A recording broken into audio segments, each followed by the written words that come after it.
Good morning guys! Ngayon bibigyan ko kayo ulit ng isang tips guys.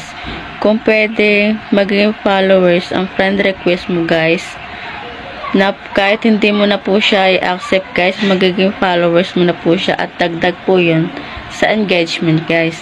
Tara guys, panoorin natin ang at ito na nga guys, hanapin natin ang suggestion guys sa ating friend list guys. Ito guys sa suggestion.